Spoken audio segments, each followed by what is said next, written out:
Cho mai mưa mê mê này. Đó co mê mê vô bàn khmum. Pi này đó co mà các bạn tự êm nè. Provet này át mông này khó khlu này. Cho mai smart hơ mụ này.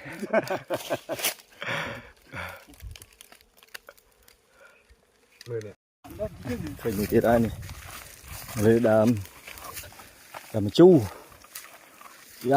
Mê mê chập đầm là ơi. Tao ơi. Cho mai bộ bọc kê. Chầm mơ tiết làm tao đo mình tự ăn. Tao ơi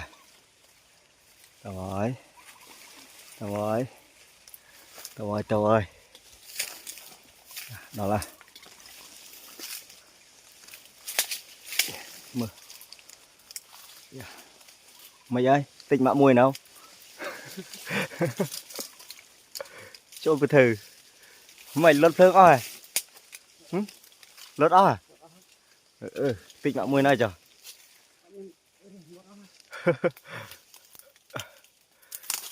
nè không cho ngặt chừng cua hơi mà cho bùm mà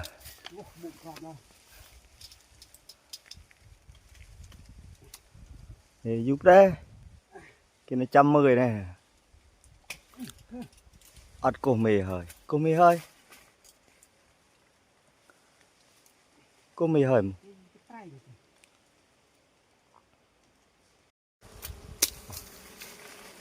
một bè lự vào hai tí nữa cho mai một bà tự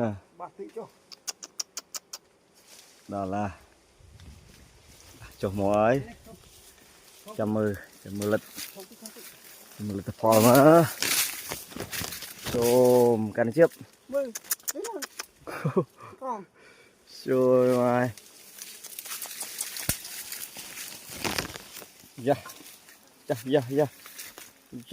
ô một quả tự về cho can thử này hự tịnh mạng mùi nào đấy nữa chú hơi lấy to bỏ rồi mà bỏ chao bỏ này à ô đỏ cò tê chợ đơn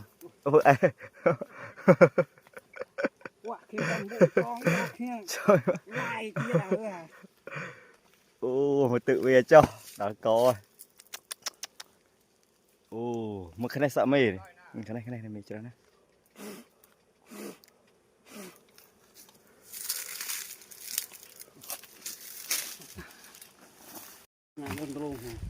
vô tự về đã cái đông á đặt lư lên ô sợ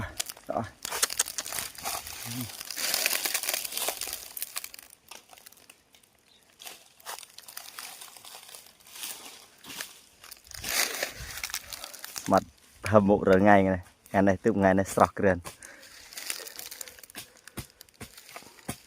lợp ta bay mây đào mộ cái này rực luôn trời mà bay trên mặt cái đông mà đây bay mình